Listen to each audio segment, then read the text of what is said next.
தமிழ் குரல் நேயர்களுக்கு வணக்கம். நம்மோடு இன்று நேர்காணலுக்காக இணைந்திருப்பவர் யாசிர் அவர்கள். வணக்கம் சார்.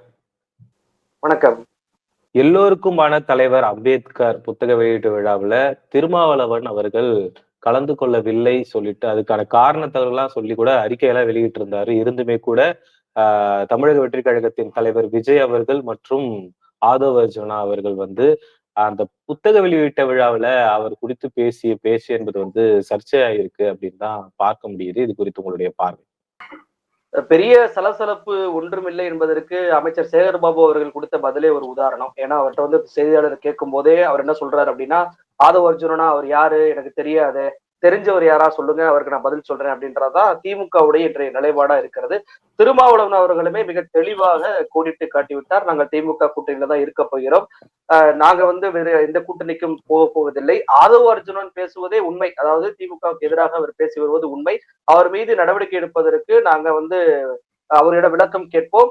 இன்னும் பிற தலைவர்கள்ட்டையும் கேட்டு பேசி முடிவெடுப்போம் அப்படின்னு சொல்லியிருப்பதை பார்க்க முடியுது. அப்ப இந்த பிரச்சனை, இந்த நிகழ்ச்சியை பொறுத்த வரைக்கும் திமுக கூட்டணி தன்னுடைய நிலைப்பாட்டுல உறுதியாக இருக்கிறாங்க அப்படின்றத நம்மளால புரிஞ்சுக்கிற முடியுது. இன்னொரு விஷயம் என்ன அப்படின்னா, காலம் முழுவதும் பகவத்கீதை ஏற்படுத்தி கொடுக்கக்கூடிய அந்த கொள்கையுமே எதிர்த்து வந்த அம்பேத்கர் அவர்களை, அவருடைய புத்தகத்தை அந்த புரிதலே இல்லாம தான் அந்த புத்தகத்தை வெளியிட்ட விகடனமா இருக்கட்டும் சரி, அதே போல விஜயா இருக்கட்டும், அதே போல ஆதவ் அர்ஜுனா இருக்கட்டும், இந்த 3 பேருக்குமே அம்பேத்கர் பற்றிய புரிதலே இல்லை அப்படின்றதா என்னுடைய பார்வையா இருக்கு. ஏன்னா பகவத்கீதையை ஏற்றுக்கொண்ட, அது ஒரு மதத்துடைய புனித நூலாக ஏற்றுக்கொண்ட விஜய் அவர்களை அம்பேத்கருடைய வெளியீட்டு விழாவுக்கு கூப்பிட்டதே முதல்ல தப்பா தான் நான் பார்க்கிறேன். ஏன்னா விகடனுக்கே அந்த புரிதல் இல்லை. காலம் முழுவதும் 25 ஆண்டுகளாக அம்பேத்கரை சாமானிய மக்களுக்கு கொண்டு சென்ற தலைவர் யாரு? திருமாவளவன் அவர்கள் தான். அந்த திருமாவளவன் அவர்கள் வரவில்லை என்றாலும் பரவாயில்ல, அவருடைய பத்திரிகையில் அவர் பேரை நீக்கிவிட்டு விஜய் அவர்கள் வர வேண்டும் என்ற முடிவை எடுக்கிறாங்க. அது எந்த விஜய்? நியூயார்க் சிட்டியுடைய ஹாலிடேவா இருக்கும், நம்ம எல்லாம் ஹாலிடேவுக்கு போவோம் அப்படின்னு சொல்லிக்கிட்டு அம்பேத்கருடைய படிப்பு அதை ஒப்பிடக்கூடிய ஒரு முட்டாள்தனமான ஒப்பீட்டை கொண்ட ஒரு புரிதலே இல்லாத ஒரு விஜயை அழைத்து இந்த நிகழ்ச்சியை நடத்தி இருக்கிறாங்க இந்த விகடன் குழுமத்தினர். அதே போல ஆதவ் அர்ஜுனன், அதாவது நடிகர் விஜய்க்காவது அவர் நடிகரா இருக்காரு, அவருக்கு அந்த புரிதல் இப்போது வரலாம் இல்ல பின்னாடி வரலாம் கூட விட்டு போயிடலாம். ஆனா விசிகாவின் துணை பொதுச் செயலாளர் பதவியில் இருக்கக்கூடிய ஆதவ் அர்ஜுனனுக்கு அம்பேத்கர் பற்றிய புரிதலே இல்லை. ஏன்னா அவர் என்ன சொல்றாரு, மன்னராட்சியை ஒழிப்பதற்கு அம்பேத்கருடைய சிந்தனை வேணும் அப்படின்றாரு. உண்மையிலேயே அம்பேத்கருடைய சிந்தனை என்பது மன்னராட்சிக்கு எதிராகவோ அல்லது ஆட்சி அதிகாரத்தை கைப்பற்றுவதற்காகவோ இருந்துச்சான்னு கேட்டா இல்ல. அவருடைய சிந்தனை என்னவாக இருந்துச்சு அப்படின்னா, நம்மளுடைய போராட்டம், அவரே தெளிவா சொல்றாரு, நம்மளுடைய போராட்டம் என்பது சொத்துக்களுக்காகவோ அல்லது ஆட்சி அதிகாரத்திற்காகவோ கிடையாது. நம்மளுடைய போராட்டம் என்பது விடுதலைக்கானது. இந்த இந்து சமய கோட்பாட்டில இருந்து நம்ம அடிமைத்தனத்திலிருந்து நம்ம விடுதலை ஆவது மட்டும்தான் நம்மளுடைய போராட்டத்துடைய ஒற்றை நோக்கம் என்பதுதான் அம்பேத்கருடைய சிந்தனை. ஆனா இவர் மன்னராட்சியுடைய ஒழிப்பதற்கான சிந்தனைன்னு சொல்றாரு. மன்னராட்சி என்பது யார் உண்மையான மன்னராட்சி அப்படின்றத நான் பின்னாடி சொல்றேன். அதற்கு முன்னாடி இன்னொரு விஷயத்தையும் சொல்றாரு ஆதவ் அர்ஜுனன். என்ன சொல்றாருன்னா, ஒரு தலித் தலைவராக இருக்கக்கூடிய அம்பேத்கர் அவர்களுடைய புத்தகத்தை தலித் அல்லாத ஒரு தலைவர் வெளியிடுகிறார், அதுவே ஒரு மிகப்பெரிய வெற்றி அப்படின்றாரு. அப்ப திருமாவளவன் அவர்களை அவர் எதற்கு கூப்பிட்டாரு? அப்ப திருமாவளவன் அவர்கள் இந்த புத்தகத்தை வெளியிட்டு இருந்தா தலித் தலைவர் தான் தலித்துடைய புத்தகத்தை வெளியிட்டிருப்பார் அப்படின்னு சொல்லியிருப்பாரா? அப்போ அம்பேத்கருடைய புத்தகத்தை வெளியிட வேண்டிய அந்த பொறுப்பாளர் என்னவாக இருக்க வேண்டும்? தலித் அல்லாதவராக இருப்பதா பெருமையான்னு கேட்டா கிடையாது. அவர் அம்பேத்கரை உள்வாங்கி இருக்கக்கூடிய, அம்பேத்கருடைய கொள்கையை ஏற்றுக்கொண்டு அதை நடைமுறைப்படுத்தக்கூடிய, அம்பேத்கர் புரிதல் கொண்ட ஒருவரால வெளியிட்டிருந்தா மட்டும்தான் அந்த புத்தகத்திற்கான அந்த தகுதி என்பது இருக்குமே தவிர, அவர் யார் வெளியிடுறாரு, அவர் எப்படிப்பட்டவர், எந்த பேக்ரவுண்ட்ல இருந்து வர்றாரு அப்படின்றதெல்லாம் ஒரு விஷயமே கிடையாது. எனவே இந்த ஆதவ் அர்ஜுனனுக்கும் இந்த விஷயத்துல அம்பேத்கர் பற்றிய புரிதல் இல்லையா? அப்ப 3 பேருக்குமே அம்பேத்கர் பற்றிய புரிதல் இல்லாம தான் இந்த புத்தக விழாவே நடந்திருக்கு. இன்னொரு பக்கம் இந்த 2 பேரையுமே, அந்த ஆதவ் அர்ஜுனனும் சரி விஜயும் சரி, ஒன்றிய அரசோட பாஜக என்ற ஒரு கொடூர ஒரு கட்சியோட தமிழ்நாட்டை ஒப்பிடுவதை பார்க்க முடிஞ்சு. 2 பேருமே ஒப்பிடுறாங்க. விஜய் அவர்கள் எப்படி ஒப்பிடுறாரு அப்படின்னா, மணிப்பூர் மாநிலம், அங்க இவ்வளவு பிரச்சனை நடக்குது, அங்க ஆட்சியாளர்கள் கண்டுகொள்ளவே மாட்டாங்க அப்படின்னு சொல்லிட்டு அதை வேங்கை வயலோடு ஒப்பிடுறாரு. 2மே ஒப்பிடக்கூடிய ஒரு பிரச்சனையா அப்படின்னு சொல்லி கேட்டா கிடையாது. மணிப்பூர் என்பது ஆட்சியாளர்களே இறங்கி நடத்தியது. அங்க நீ என்ன வேணாலும் பண்ணிக்கோ, எதுவும் உனக்கு நடக்காது, குற்றவாளிகளை அந்த வீடியோ வெளிவரும் வரைக்கும் கைது பண்ணவே இல்லை. ஆனா வேங்கவையில் என்பது ஆட்சியாளர்களே நடத்தியதா அப்படின்னு சொல்லி கேட்டா கிடையாது. மணிப்பூர் என்பதை போல வேங்கை வயல்ல எந்த பிரச்சனையும் எந்த ஒரு போலீஸ் நடவடிக்கை எடுக்கலையா அப்படின்னு சொல்லி கேட்டா கிடையாது. வேங்கை வயலை பொறுத்த வரைக்கும் அது வந்து தொட்டியில மலம் கலக்குறாங்க. மலம் கடத்த மறுநாளே இந்த பிரச்சனை தெரிஞ்சிருந்தா கூட நடமாடியவர்கள் யாருன்னு சொல்லி பார்த்து கண்டுபிடிச்சிருக்கலாம். ஆனா அது ஒரு சில நாட்களுக்கு பிறகுதான் தெரிய வருது. அந்த இடத்துல சிசிடிவி இருந்தா கூட சிசிடிவி வச்சு கண்டுபிடிச்சிடலாம். எந்த ஒரு தடையுமே இல்லாம இருக்கும் போதும் போலீஸ் என்ன பண்றாங்க, டிஎன்ஏ டெஸ்ட்கள்லாம் எடுக்கிறாங்க. டிஎன்ஏ டெஸ்ட மலத்துல இருந்து எடுத்து அதை கண்டுபிடிக்க முடியாது என்ற ரிசல்ட் வருது. அப்ப இன்னும் அது ஒரு சிக்கலான ஒரு கேஸா இருக்கனாலதான் இன்று வரைக்கும் அந்த கேஸ் நடந்துகிட்டு இருக்கு. அந்த கேஸை வித்ட்ரா பண்ணாங்களா? இல்ல எங்களால கண்டுபிடிக்க முடியலங்க, நாங்க க்ளோஸ் பண்ணிடுறோங்க அப்படின்னு சொல்லி தமிழ்நாடு அரசு பண்ணுச்சா அப்படின்னு சொல்லி கேட்டா கிடையாது. ஆனா மணிப்பூர் எப்படிப்பட்ட ஒரு அரசாக இருந்துச்சு, அப்படி ஒரு கொடுமையை அந்த பெண்களை வந்து இது பண்ணாலும் சரி, அங்க இருக்கக்கூடிய குக்கி சமூகத்தை சேர்ந்த தலைவர்களுடைய தலையை வெட்டி மரத்துல தொங்க விட்டுலாம் போனாங்க. அப்ப ஆட்சியாளர்களே நடத்துவதற்கும் இங்க தமிழ்நாட்டுல ஒரு சம்பவம் நடத்துவதற்கு ஒப்பிட்டதே வந்து முன்னுக்கு பின் முரணானது. அதே போலதான் ஆதவ அர்ஜுனன் என்ன சொல்றாரு, 2014 தேர்தலை பாருங்க, மோடி அவர்கள் எப்படி வெற்றி பெற்றாரு, மத பெரும்பான்மை பேசினாரு. அந்த பிரசாந்த் கிஷோர்கிட்ட பேசும்போது அவர் என்ன சொல்றாருன்னா, குடும்ப ஆட்சிக்கு எதிராக வந்து பிரச்சாரம் பண்ணாரு. அதே போல ஊழலுக்கு எதிராக பிரச்சாரம் பண்ணாரு. அதே ஃபார்முலாவை இங்க நம்ம செயல்படுத்தணும் அப்படின்றாரு. அதாவது 2014 தேர்தல்ல மோடி வெற்றி பெற்று கடந்த 10 ஆண்டுகளாக மக்கள் படக்கூடிய இன்னல்கள் எல்லாருக்குமே தெரியும். அந்த மோடி பிரச்சாரம் பண்ண குடும்ப ஆட்சி தான் அங்க இருந்துச்சா அப்படின்னு சொல்லி கேட்டா கிடையாது. மன்மோகன் சிங் தான் பிரதமரா இருந்தாரு. அப்படியே சோனியா காந்தி தான் மன்மோகன் சிங் இயக்குனர் என்று சொன்னாலும் கூட அது 10 ஆண்டுகளாக காங்கிரஸ் ஆட்சி என்பது கூட்டணி ஆட்சி. அங்க திமுகவும் இருந்துச்சு, கம்யூனிஸ்டுகளும் இருந்தாங்க, இன்னும் பிற எல்லா கட்சிகளும் இருந்தாங்க. சோனியா காந்தி மட்டும் எந்த முடிவும் எடுத்துட முடியாது. எல்லார்ட்டையும் கலந்து கொண்டுதான் அங்க முடிவு எடுக்க முடியும். அப்ப ஒரு குடும்ப ஆட்சி அங்க நடந்துச்சு, ஒரு குடும்பம் தான் இந்தியாவை கட்டுப்படுத்துச்சு அப்படின்னு சொன்னதே முதல்ல ஒரு பொய். ரெண்டாவது ஊழல். ஊழல்ன்றது எதை சொல்லி அவங்க பிரச்சாரம் பண்ணாங்க, ஆசாவை எடுத்துக்கிட்டு 2G ஊழல், 1,76,000 கோடி ஊழல் பண்ணிட்டாங்க அப்படின்றதுதான் மோடி செஞ்ச பிரச்சாரம். அந்த பிரச்சாரமே பொய் அப்படின்றது ஆராசா அவர்கள் விடுதலை மூலமாக அம்பலமாய் போயிருச்சா? அப்போ இங்க குடும்ப ஆட்சி ஊழல் என்று பிரச்சாரம் பண்ணதே பொய்யாக இருக்கு. குஜராத் மாடல் என்ற ஒரு போலி மாடலை உருவாக்கி அங்க இருக்கக்கூடிய ஏழை மக்கள் இன்று வரைக்கும் ஒரு தலைவர் போனாருன்னா வெள்ளை துணி வச்சு சேரிகள் எல்லாம் மறைக்கக்கூடிய வேலையில மோடி அவர்கள் ஈடுபடுறாரு. ஆனா அங்க பாலாறு தேனாறு ஓடுவதாக மீடியாக்கள்ல பணம் கொடுத்து போலியான பிரச்சாரம் செஞ்ச அந்த குஜராத் மாடல் பிரச்சாரத்துல புகழ்ந்ததோடு மட்டுமல்லாம தமிழ்நாட்டிலேயே அதை நாங்க செயல்படுத்தணும் அப்படின்றதான் ஒரு வேடிக்கையான ஒரு விஷயமாகவும், இன்னொரு பக்கம் மோடியை புகழக்கூடிய ஒரு விஷயமாகவுமே என்னால பார்க்க முடியுது. ஆதவ அர்ஜுனன் மோடியை வெளிப்படையாக விசிகாவில் இருந்து கொண்டே புகழ்ந்து விட்டார் அப்படின்றதான் இந்த செய்தியின் மூலமாக புரிஞ்சுக்கிற முடியுது. அப்போ இன்னொரு விஷயம், அதாவது அவர் என்ன சொல்றாரு அப்படின்னா, மன்னர் ஆட்சிய நம்ம ஒழிக்கணும், மன்னர் ஆட்சி வந்து இருக்கக்கூடாது, பிறப்பால் ஒருத்தர் வந்து முதலமைச்சர் ஆகக்கூடாது அப்படின்றாரு. பிறப்பால் முதலமைச்சர் ஆகுறாங்களா அப்படின்னு சொல்லி கேட்டா கிடையாது. ஏன்னா இந்த விழாவே அம்பேத்கருடைய விழா தான். அம்பேத்கர் அரசியலமைப்பு சட்டத்தை வந்து கொண்டு வந்தார் அப்படின்னு சொல்லி 2 பேருமே புகழ்ந்து பேசுறாங்க. அந்த அரசியலமைப்பு சட்டத்தின் வழியில் நடந்த ஒரு தேர்தலில் திமுக இங்கே வெற்றி பெற்றிருக்கிறது, மக்களுடைய ஆதரவோடு வெற்றி பெற்றிருக்கிறது, மக்களுடைய ஆதரவோடு ஒரு முதலமைச்சராக ஒருத்தர் பொறுப்பேற்றுகிறார். அந்த அந்த ஒரு பொறுப்பேற்றதே ஒரு மன்னராட்சி அப்படின்னு சொல்லுவதே அம்பேத்கர் கொண்டு வந்த அரசியலமைப்பு சட்டத்திற்கு எதிராக இவர் பேசுவதாக தான் இருந்துச்சு. உண்மையிலேயே மன்னராட்சி யாரு, முதலமைச்சர் ஸ்டாலினா அல்லது உதயநிதி ஸ்டாலினா அல்லது இதற்கு முன்னாடி இருந்த எடப்பாடி பழனிசாமியான்னு கேட்டா கிடையாது. 2 பேருமே சமீபத்திய ஒரு உதாரணமே சொல்லலாம். அதாவது வெள்ளம் வந்துச்சு, வெள்ளம் வந்த போது புயல் பொழுது 2 பேருமே களத்துல போய் இறங்கி மக்களை போய் பாக்குறாங்க. உண்மையான ஒரு ஜனநாயகவாதியாக இருந்து ஒரு ஆட்சியாளர் மக்களோட மக்களாக இருந்தா மட்டும்தான் நேரடியாக பாதிக்கப்பட்ட இடத்துக்கே போய் அந்த மக்களை போய் பார்ப்பாங்க, அவங்களுக்கு நிவாரண பொருட்களை கொடுப்பாங்க. நிவாரண பொருட்கள் இல்லை என்றாலும் அட்லீஸ்ட் ஆறுதல் சொல்வதற்காவது அந்த தண்ணியில இறங்கி போவாங்க. ஆனா மன்னர்ன்னு இருக்காரு தெரியுமா, அவர் எந்த ஒரு பிரச்சனைக்குமே தரையில இறங்கி போக மாட்டாரு. ஆர்டர் மட்டும்தான் கொடுப்பாரு, ஆள்களை மட்டும்தான் அனுப்பி வைப்பாரு. அப்ப இங்க உண்மையிலேயே மன்னராக இருந்தவர் ஸ்டாலினா, எடப்பாடியா, உதயநிதியான்னு கேட்டா இல்ல, விஜய் தான் மன்னர். விஜய் மன்னராக இருந்து கொண்டு நான் பனையூர்ல அரண்மனை கட்டி வச்சிருக்கேன், அந்த அரண்மனைக்கு எல்லா பாதிக்கப்பட்டவனெல்லாம் வர சொல்லி பொற்காசுகளை தூக்கி போடுவாங்க தெரியுமா மன்னர், மாடியில இருந்துகிட்டு. அதுவுமே பக்கத்துல இருந்து கையில கொடுக்க மாட்டாங்க, மாடியில இருந்து தூக்கி போடுவாங்க. பழைய படங்கள் எல்லாம் நம்ம பார்த்திருப்போம். அது மாதிரி என்னுடைய அரண்மனைக்கு வர சொல்லி அந்த அரண்மனையில பாதிக்கப்பட்ட மக்களுக்கு நிவாரணப் பொருட்களை கொடுத்தவர் தான் விஜய். அப்ப இங்க உண்மையிலேயே மன்னராட்சி எப்படி நடக்கும் என்பதை விஜய் ஒரு சாம்பிளாவே காட்டிவிட்டார். ஆனா இங்க ஆதவ அர்ஜுனன் என்ன சொல்றாரு, மன்னராட்சியை வந்து ஒழிக்கணும், நம்ம மன்னராட்சியை வந்து முதலமைச்சரா வரக்கூடாது, ஒரு கருத்தியல் தலைவர் தான் வரணும் அப்படின்னு சொல்லி சொல்றாரு. கருத்தியல் என்பது விஜய்க்கு இருந்தா அவர் எவ்வளவோ பிரச்சனைகள் இது வரைக்கும் நடந்திருக்கல, எல்லாத்துலயுமே குரல் கொடுத்திருப்பார். ஆனா எதுக்குமே குரல் கொடுக்கவே இல்லை. இதோட இன்னொரு விஷயத்தையும் இந்த ஆதவ அர்ஜுனன் என்ன சொல்றாரு அப்படின்னா, விஜய்க்கு அதாவது அம்பேத்கருடைய அந்த புத்தக வெளியீடு என்பதை மறந்துட்டு விஜயை புகழ்றாரு. எப்படி புகழ்றாருன்னா, விஜய்க்கு அரசியல் தெரியுமான்னு கேட்கிறாங்க, அவருக்கு கொள்கை தெரியுமான்னு கேட்கிறாங்கன்னு சொல்லிட்டு கொள்கை பேசுற கட்சி எந்த கட்சியாவது அம்பேத்கரை மேடை ஏத்திருக்கா அப்படின்னு சொல்லி ஒரு கேள்வியை வைக்கிறாரு. உண்மையிலேயே ஒரு யதார்த்தத்தை புரிஞ்சுக்கோங்க. இப்ப விடுதலை சிறுத்தைகள் கட்சி இருக்கு அப்படின்னா அந்த கட்சிக்கு சில தலைவர்களை வச்சிருப்பாங்க. அம்பேத்கர் வச்சிருப்பாங்க, பெரியார் வச்சிருப்பாங்க, காயிதே மில்லத்தை வச்சிருப்பாங்க. இப்படி அந்த கட்சியுடைய பேனர்ல போஸ்டர்லயே பாத்தீங்கன்னா அந்த தலைவர்களுடைய போட்டோ இருக்கும். விஜய்க்கே எப்படி இருக்கு அப்படின்னா காமராஜர் அவர்கள், அஞ்சலை அம்மாள், வேலு நாச்சியார், அதே போல அம்பேத்கர் வச்சிருக்கிறார். ஏன் நீங்க தேவரை வைக்கல, ஏன் நீங்க தீரன் சின்னமலையை வைக்கல அப்படின்னு சொல்லி கேட்க முடியுமா? கேட்க முடியாது. ஒருத்தருக்கு ஒரு கட்சிக்கு என்ற கோட்பாடுகள் இருக்கும். அதுல ஒரு கட்சி தலைவரை வச்சுக்கிருவாங்க. அதே போலதான் திமுக என்பது திராவிடர் கழகத்திலிருந்து உருவான ஒரு கட்சி. திராவிட கழகத்துடைய தலைவராக இருந்த தந்தை பெரியார் அவர்களை தலைவராக ஏற்றுக்கொண்டுதான் பேரறிஞர் அண்ணா அவர்கள் திமுகவை உருவாக்குறாங்க. அப்ப பேரறிஞர் அண்ணா அவர்கள் திமுகவை பெரியாரை தலைவராக ஏற்றுக்கொண்டு நடத்துறாங்க அப்படின்னா பெரியாரை மட்டும்தான் ஏற்றுக்கொள்வோம், அம்பேத்கரை ஏற்றுக்கொள்ள மாட்டோம்னு சொன்னாங்களா கிடையாது.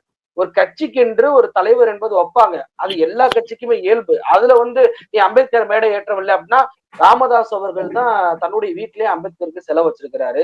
ராமதாஸ் அவர்கள் தான் நான் நிறைய அம்பேத்கர் சிலையை திறந்து வச்சேன் அப்படின்றாரு. அப்ப ராமதாஸ் அவர்கள் அம்பேத்கர் தலைவரா ஏற்றுக்கொள்வாரா? ஆதவ அர்ஜுனன். அம்பேத்கரை ஏற்றுக்கொள்வதாக சொல்லிக்கொண்டு குடிசை கொளுத்தக்கூடிய செயலில் ஈடுபடுவர் ராமதாஸ். அப்ப அம்பேத்கரை ஏற்றுக்கொண்டோம், மேடை ஏற்றிட்டோம், அம்பேத்கர் சிலையை திறந்து வச்சிட்டோம், அம்பேத்கர் மாலை போட்டா மட்டும் போதாது, குடிசை கொளுத்தாம இருக்கணும். திமுக எங்கேயாவது குடிசை கொளுத்திருக்கா?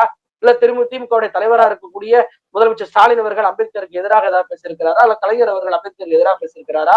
அம்பேத்கர் அவர்கள் இருக்கும் போதே தந்தை பெரியார் அவர்கள் 3 முறை அவரோடு சந்தித்து அவருடைய நிறைய மேடைகளை பகிர்ந்திருக்கிறார். அம்பேத்கர் அவர்கள் இறந்த பின்பும் கூட அம்பேத்கர் உருவாக்கிய கட்சி வட இந்தியாவில் நடத்தக்கூடிய மாநாடுகள்லையும் மேடைகள்லையும் பெரியார் அவர்களும் அண்ணா அவர்களும் போய் கலந்து கொண்டு பேசிய வரலாறு இருக்கு. இங்க அம்பேத்கர் அவர்களை மேடையேற்றவில்லையா அப்படின்னு சொல்லி ஒரு குற்றச்சாட்டு வைப்பது எவ்வளவு பெரிய குற்றச்சாட்டு. இன்னொரு விஷயம் என்ன சொல்றாருன்னா, இந்த புத்தக வெளியீட்டு விழா நடந்ததுனாலதான் இந்த அமைச்சர்கள்லாம் போய் அம்பேத்கருக்கு மாலை போடுறாங்க, அம்பேத்கர் புரட்சியாளர் அம்பேத்கர் வாழ்கன்றாங்க, கோஷம் போடுறாங்க அப்படின்னு சொல்லி சொல்றாரு. நியாயமாக ஒரு கட்சியில் இருக்கக்கூடிய ஆதவ அர்ஜுனன் என்ன சொல்லியிருக்கலாம்? அதாவது விசிகாவுடைய தலைவர் 25 ஆண்டுகளாக அம்பேத்கரை எல்லா மக்களிடம் கொண்டு செல்லக்கூடிய ஒரு தலைவராக இருக்கிறார். எல்லோருக்குமான தலைவர் அம்பேத்கர் என்ற ஒரு பரப்புரையை உருவாக்கியவரே திருமாவளவன் தான் அப்படின்னு சொல்லி அந்த ஒரு கட்சியுடைய தொண்டர்களே சொல்றாங்கல்ல. அப்போ ஒரு கட்சியுடைய தொண்டராக, ஒரு கட்சியுடைய துணை பொதுச் செயலாளராக என்ன சொல்லியிருக்கணும் அப்படின்னா, திருமாவளவன் அவர்கள் வந்த பிறகுதான் அம்பேத்கர் அவர்களை எல்லோரும் பேச ஆரம்பிச்சிருக்கிறாங்க அப்படின்னு சொன்னா கூட அந்த கட்சியுடைய தலைவருக்கும் அந்த கட்சிக்கும் ஒரு விசுவாசியாக இருக்கிறான்னு சொல்லலாம். ஆனா 25 ஆண்டு கால திருமாவளவனுடைய உழைப்பை குப்பையில் போடும் விதமாக வேற என்ன சொல்றாரு? விஜய் அவர்கள் இந்த புத்தக வெளியீட்டு விழா வந்த பிறகுதான், புத்தகத்தை வெளியிடுறான்னு சொன்ன பிறகுதான் அமைச்சர்கள் எல்லாம் போய் மேடை போடுறாங்க, மாலை போடுறாங்க அப்படின்னு சொல்றாரு. முதல்ல இந்த விழானாலதான் போய் மாலை போடுறாங்கன்றது பொய். காலம் காலமாக அம்பேத்கர் அவர்களுக்கு அந்த பிறந்த நாளும் சரி, நினைவு நாளும் சரி, அவர்களை போற்றுவிக்கக்கூடிய ஒரு இடத்துல இந்த தமிழ்நாடு அரசு இருக்கு. அது திமுக இருந்தாலும் சரி, அதிமுக இருந்தாலும் சரி. அப்போ முன்னுக்கு பின் முரணாக விஜயும் சரி, ஆதவ அர்ஜுனும் சரி நடந்து கொண்டார்கள். இந்த விழா என்பதே அம்பேத்கருடைய நூலை வெளியிடக்கூடிய விழா அல்ல. இந்த விழா என்பது தாவேகாவுக்கு இன்னொரு குட்டி மாநாடாக, ஒரு அரங்க மாநாடாக நடத்தப்பட்டிருக்கிறது. விசிகாவை தாண்டி எனக்கு விஜய் தான் முக்கியம் என்று ஒரு ஸ்டாண்டை ஆதவ அர்ஜுனா எடுத்து விட்டார் என்பதா என்னுடைய பார்வையா இருக்கு. விஜய் அவர்களுக்கு ஆதவ அர்ஜுனா வேலை செய்ய ஆரம்பித்து விட்டார் அப்படின்னு சொல்லி விசிகாவினர் பேசுவதையும் பார்க்க முடிகிறது.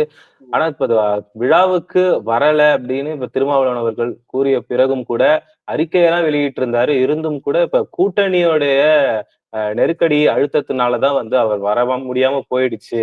இருந்தாலும் அவருடைய மனசு இங்கதான் இருக்கும்னு சொல்லி விஜய் ஒரு சைடு பேசுறத பார்க்க முடியுது. அதை எப்படி புரிஞ்சுக்கிறது? இதற்கு அவங்க கட்சியுடைய துணை பொதுச் செயலராக இருக்கக்கூடிய ரவிக்குமார் அவர்கள் மிக தெளிவான ஒரு பதிலை கொடுத்திருக்கிறாரு. அதாவது ஆரம்பத்துல ரஜினியை இப்படித்தான் இறக்குனாங்க, எப்படியாவது திமுக கூட்டணியில இருந்து விசிகாவை வெளியேற்றணும் அப்படின்றக்காக. அந்த யார் ரஜினி இறக்குனாங்களோ அவங்கதான் இன்னைக்கு விஜயை இறக்கி எப்படியாவது விசிகா கூப்பிடுறாங்க. ஒருத்தர் கட்சி ஆரம்பிக்கிறாரு, அவர் அவரே தனியா நின்று ஜெயிக்கலாம், அந்த நம்பிக்கை இருந்தா அவரே தனியா அனுப்பாரு. ஆனா ஆரம்பிக்கும் போதே கூட்டணிக்கு வாங்க, அதுவும் விசிகா மட்டும் வாங்கன்னு கூப்பிடுறது மூலமாக ரஜினியை யார் அனுப்பினாரோ அவங்கதான் விஜய் அனுப்புறாங்க அப்படின்றதை வெளிப்படையாகவே ரவிக்குமார் அவர்கள் மிக தெளிவான ஒரு ஸ்டேட்மெண்ட்டை கொடுத்திருக்கிறாரு. அப்ப விஜயுடைய ஒற்றை நோக்கம், அவர் ஆட்சி அதிகாரத்துல பங்கு தரேன் அப்படின்னு சொல்லி மாநாட்டுல பேசினதெல்லாம் இந்த மீட்டிங் முடிஞ்ச பிறகு ஒரு விஷயத்த மறந்துட்டேன் அப்படின்னு சொல்லிட்டு மறுபடியும் விஜய் அவர்கள் திருமாவளவன் அவர்களுக்கு இவ்வளவு நெருக்கடி இருக்கு அப்படின்னு சொல்வதா இருக்கட்டும், ரெண்டுமே விசிகாவை எப்படியாவது திமுக கூட்டணியிலிருந்து வெளியேற்றணும் அப்படின்ற ஒற்றை காரணம் தான். விஜய் அவர்களுக்கு தன்னுடைய கட்சிக்கு விசிகா வரணும்லாம் முக்கியம் இல்ல, திமுக இருந்து வெளியேற்றணும். அது போக விஜய் அவர்கள் பயன்படுத்திய இந்த வார்த்தையை நம்ம பார்க்கணும். என்ன சொல்றாரு அப்படின்னா, அம்பேத்கர் புத்தக வெளியீட்டு விழாவுக்கு கூட வரமாட்டீங்களா அப்படின்றாரு திருமாவளவன. அப்ப என்ன சொல்ல வர்றாரு அப்படின்னா, இவருக்கு அம்பேத்கர் எல்லாம் முக்கியம் இல்ல, அம்பேத்கருடைய கொள்கையெல்லாம் முக்கியம் இல்ல, இவருக்கு கூட்டணி கணக்கு தான் முக்கியம், ஆட்சி அதிகாரத்துல இடம்பெறதுதான் முக்கியம் என்ற ஒரு கோட்பாட்டை விஜய் அவர்கள் வெளிப்படையாக அந்த வார்த்தையிலிருந்து சொல்றாரு. அதற்கு ஆதவ அர்ஜுனா கைதட்டி சிரிக்கிறாரு. இதுதான் அங்க நடந்த ஒரு விஷயமா இருக்கு. இன்னொரு விஷயம் ஆதவ அர்ஜுனா பேசும்போது என்ன சொல்றாரு அப்படின்னா, ஆஹ் தலித் ஒரு முதலமைச்சராக வர வேண்டும் என்று முதல்ல பேசியவரே விஜய் தான் அப்படின்றாரு. சரி, இப்ப நான் என்ன கேக்குறேன் அப்படின்னா, விஜய் தாவேகா தலைவரா இருக்கிறாரு, 2026 தேர்தலில் போட்டியிட போறாரு. எங்களுடைய கட்சியுடைய முதலமைச்சர் வேட்பாளர் திருமாவளவன் அவர்கள் தான் அப்படின்னு சொல்லி அறிவிப்பாரா? ஆதவ அர்ஜுனன் அறிவிப்பு சொல்லி வாங்கி தருவாரா? விஜய் எங்க சொன்னாரு தலித்துகளுக்கான தலைவர் அப்படின்னு சொல்லி? திருமாவளவனோ அல்லது தலித்து தான் முதலமைச்சரா வரணும் அப்படின்னு சொல்லி விஜய் சொன்னாரா? அப்ப விஜய் சொல்லாத ஒரு விஷயத்தை கூட சொல்லி விஜய்க்கு மலர் தூவி வரவேற்கக்கூடிய ஒரு விஷயத்தை தான் ஆதவ அர்ஜுனா நாங்க செய்வதை நம்மளால பார்க்க முடியுது. அதுதான் இப்ப அம்பேத்கருடைய புத்தக வெளியீட்டு விழாவுல திமுகவை பத்தியோ இல்ல ஒன்றிய அரசை பத்தியோ பேசுறதுக்கான தேவை அங்க என்ன இருக்கு அப்படிங்கிற ஒரு விஷயம் ஒரு பக்கம் இருந்தாலும், இப்ப திருமாவளவன் அவர்கள் வரல அப்படிங்கிறது ஒரு விஷயம் இருந்தது. நீங்க பத்திரிகையில இருந்து பேரெல்லாம் நீக்கிட்டீங்க. ஆனாலும் இங்க அடிக்கடி அவரை குறிப்பிடுறீங்க, அவருடைய பேரை குறிப்பிடுறீங்க. அது ஒரு பக்கம் இருந்தாலும் இப்ப ஆதவர்ஜுன ஒரு விஷயத்த ரொம்ப எலாபரேட்டாவே சொல்லியிருக்கிறாரு அப்படின்னு பாக்குறோம். தலித் வசிக்கக்கூடிய பகுதிகளுக்கு திருமாவளவன் அவர்களை ஒரு பிரச்சாரத்துக்காக பயன்படுத்தினாங்க அப்படின்னு ஒரு விஷயத்த சொல்லியிருக்கிறாரு. அதை நம்ம எப்படி எடுத்துக்கிறது? அதாவது இதற்கு 2021 தேர்தலும் சரி, 2019 தேர்தல் 2ல ஏதோ ஒரு தேர்தல் நினைக்கிறேன். அதாவது என்னன்னா, திமுக கூட்டணி கட்சிகளுடைய கொடிகள் எல்லாம் ஒரு கயிறுல கட்டிவிடுவாங்க. கொடிகளையும் அதாவது அந்த பிளாஸ்டிக் கொடிகள். அதே போல பஸ் ஸ்டாண்ட்ல ஏதோ சிதம்பரம் நினைக்கிறேன், விழுப்புரமான்னு தெரியல. பஸ் ஸ்டாண்ட்ல விசிக கொடி, திமுக கொடி, கூட்டணி கட்சிகளுடைய கொடிகள்லாம் இருக்கு. அதுல விசிக கொடியை மட்டும் அறுத்து எறிகிறாங்க. அதாவது திமுக கூட்டணியில விசிக கொடி இருக்கக்கூடாது, இருந்தா தப்பு அப்படின்னு சொல்லிட்டு அதை யார் அறுத்தாங்கன்னு தெரியல. ஆனா இந்த சம்பவம் நடந்த பிறகு உதயநிதி ஸ்டாலின் அவர்கள் பிரச்சாரம் பண்ணுவதற்காக வர்றாரு. பிரச்சாரம் பண்ண வரும்போது அவர் என்ன தெரியுமா பண்ணாரு? விசிகாவுடைய துண்டை கேட்டு வாங்கி தன்னுடைய தோல்ல போடுறாரு. திமுக துண்டை கீழே போட்டு விசிகாவோட துண்டை போடுறாரு. விசிகாவுடைய கொடி ஒருத்தர் கீழே அந்த அவர் பிரச்சாரம் பண்றாரு, அது கீழே ஒருத்தர் கொடியை வச்சுட்டு இருக்காரு. அந்த கொடியை கொடுங்கன்னு சொல்லி வாங்கி கைகள்ல ஆட்டுறாரு.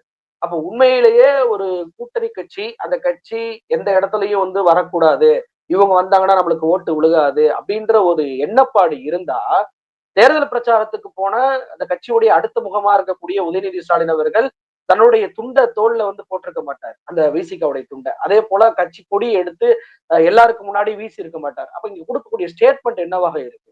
நீ என்னதான் கொடியை அறுத்தாலும் அந்த கொடியை நான் வாங்கி பண்றேன் பாரு, இப்ப நீ என்ன சொல்ல வர்ற அப்படின்ற ஒரு ஸ்டேட்மெண்ட்டை கொடுக்குறாங்க. ஆனா இந்த மாதிரி ஸ்டேட்மெண்ட்டை கொடுக்காம இருந்தா கூட திமுக இப்படியான விஷயங்கள்ல ஈடுபடுது அப்படின்னு சொல்லலாம். இன்னொரு பக்கம் என்னன்னா, தனி தொகுதியில மட்டும்தான் கொடுக்குறாங்க அப்படின்னா, உண்மையிலேயே தனி தொகுதியில மட்டும்தான் விசிகாவை கொடுக்குறாங்க, இல்ல உண்மையிலேயே தனி தொகுதியில் மட்டும்தான் தலித்துகளை நிப்பாட்டுறாங்க, தலித்துகளுக்கு எதுவுமே பண்றது இல்லாத கட்சி அப்படின்னு சொல்லி நினைச்சோம்னா, விசிகாவுக்கு பொது தொகுதியை திமுக இந்த கூட்டணியில கொடுத்திருப்பாங்களா?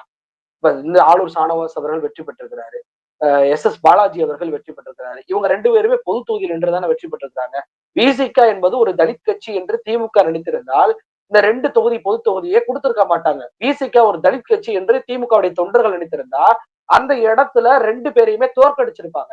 இது 2மே நடக்கவே இல்லை. அப்போ இங்க ஒரு தனி தொகுதியை தான் கொடுப்போம் அப்படின்ற எந்த ஒரு பிம்பத்தையுமே, அல்ல தனி தொகுதியில மட்டும்தான் திருமாவளவனை பயன்படுத்துவோம் அப்படின்ற நோக்கம் என்பது கட்சிக்கோ அல்லது கட்சியுடைய தலைவர்களுக்கோ கிடையாது. அப்போ அப்படியான பிம்பம் இருந்தா விசிக பொது தொகுதியில் வெற்றி பெற்றுக்க முடியாது. இப்ப திமுக தனி தொகுதியில தான் கொடுக்குது அப்படின்னா, விசிகவுடைய தலைவரா இருக்கக்கூடிய திருமாவளவன் ஏன் தனி தொகுதியில போட்டியிடுறாரு? விசிகவுடைய துணைத் தலைவராக இருக்கக்கூடிய ரவிக்குமார் அவர்கள் எதற்கு தனி தொகுதியில போட்டியிடுறாரு? திமுகவை நோக்கி கேட்கக்கூடியவர்கள், விசிக நீங்க பொது தொகுதியில திருமாவளவன் நிக்கலாம்ல, நீங்க ரவிக்குமார் நீங்க பொது தொகுதியில நிக்கலாம்ல அப்படின்ற கேள்வி கேட்கலாம்ல?